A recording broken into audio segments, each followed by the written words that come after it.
In the walled town of Lyra, life moved with a quiet, practiced rhythm. The streets were clean, the neighbors polite, and a deep serenity seemed to hang in the air. But this peace was a fragile thing, a carefully constructed illusion maintained by a single, unspoken rule. At the heart of the town stood an ancient well, its stone worn smooth by time. The locals whispered that its waters were enchanted, that a single drop could unlock the deepest, truest secret of anyone who drank it. For generations, the people of Lyra had learned to coexist with this dangerous magic. They developed intricate rituals to protect their delicate harmony. No one ever drank directly from the well. Conversations were always layered with careful politeness, and polite falsehoods were used as a shield to preserve the peace. The well's origin was a mystery lost to time, but its power was respected and feared. The town lived by a simple, shared belief. Ignorance was safety, and curiosity was a peril no one could afford. One sun-drenched afternoon, a wandering minstrel named Cael arrived in Lyra with a lute slung over his shoulder and a cheerful tune on his lips. He was a stark contrast to the town's reserved nature. He was skeptical of superstitions and found the townspeople's strange customs amusing. They warned him about the well. Their voices hushed, their eyes filled with a caution he couldn't understand. Dismissing their warnings as local folklore, he approached the well, drawn by the promise of cool, refreshing water after his long journey. Without a moment's hesitation, Cael dipped the ladle into the dark water and drank deeply. He expected nothing more than to quench his thirst. But the instant the water touched his lips, the world around him fractured. It wasn't a physical change, but a sensory explosion. Suddenly, he could hear them.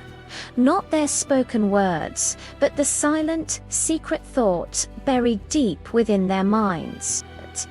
He heard the mayor's desperate fear of poverty, a secret that drove him to hoard food while others went with less.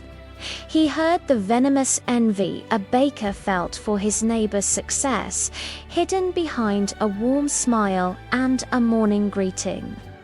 He saw friendships built on silent betrayals and families held together by unspoken resentments.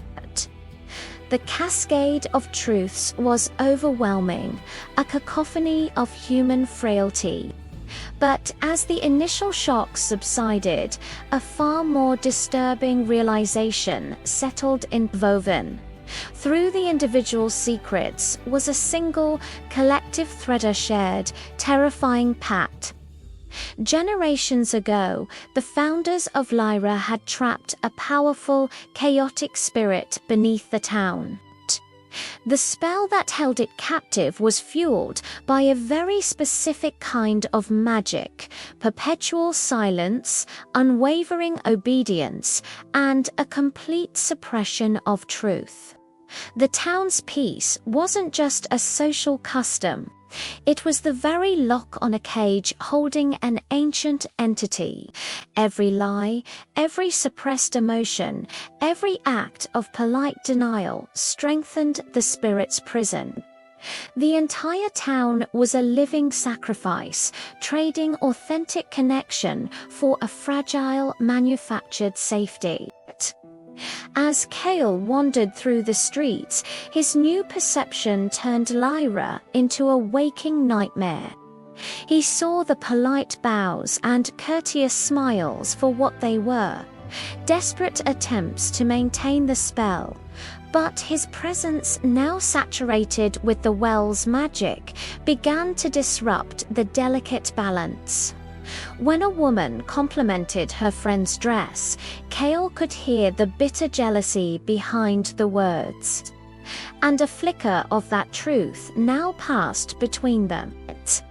A simple business transaction was tainted by the audible hum of mutual distrust.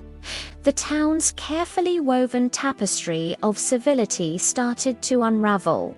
Friendships fractured under the weight of revealed insecurities. Long-buried arguments erupted into the open. The town that had prized harmony above all else was descending into chaos. But Cael was not a cruel man. He was a minstrel, a storyteller, and he saw his role was not to destroy Lyra, but to help it heal it. He couldn't simply expose everyone. The shock would shatter them completely. Instead, he began to use his music. He composed songs with clever lyrics and riddles that hinted at the truths he'd learned. He sang of a baker whose bread tasted of envy, and of a leader whose wealth couldn't fill the hollowness in his heart. His songs didn't name names, but they planted seeds of introspection. He created a space where people could begin to confront their own secrets without the terror of direct accusation. It was a slow, painful process. Each day brought new tensions, but also small breakthroughs, a shared glance of understanding, a hesitant apology, an admission of fear. But the danger was far from over. Beneath the town, the ancient spirit stirred. As the secrets came to light and the lies began to fade, the spell that bound it weakened. The ground would occasionally tremble, and a low, guttural hum would rise from the stones of the well, a chilling reminder of the vengeance it sought for generations of imprisonment. The fate of Lyra rested on a knife's edge. If the townspeople couldn't learn to trust each other, to forgive and reconcile, the spirit would break free and consume them all. The climax arrived during the town's annual Founders' Day festival, a celebration of the very pact that had imprisoned them. The tension was unbearable. The air crackled with unspoken accusations and years of pent-up resentment. Cael stood before the crowd, his lute in hand, and began his final song. It was not a riddle this time, but a simple, powerful ballad about the freedom found in truth and the strength in vulnerability. Inspired by his music, one by one, the townspeople began to speak. The mayor confessed his hoarding, not with pride, but with shame, explaining the poverty of his youth. The baker admitted his jealousy, and his neighbor, instead of turning away, offered him a partnership. A husband and wife finally spoke of the grief that had driven a wedge between them for years. Each confession was an act of immense courage. And with every truth spoken aloud, every secret acknowledged and forgiven, something miraculous happened. The oppressive weight that had hung over Lyra for centuries began to lift. The tremors ceased. The hum from the well faded into silence. The spell of silence was broken not by chaos, but by empathy. In the end, Lyra was transformed. The quiet, orderly town became something far more real. A community alive with all its flaws and imperfections. The people learned to live with their truths openly, embracing vulnerability, forgiveness, and the messy, beautiful reality of human connection. The well remained at the center of the town, but it was no longer a source of fear. It became a monument to honesty, a reminder that peace built on lies is a prison, but peace nurtured by truth, however difficult, is the only peace that can truly set you free. Thank you for watching. If you enjoyed this story, don't forget to like, share, and subscribe for more tales that explore the light and shadows of our world. We'll see you next time.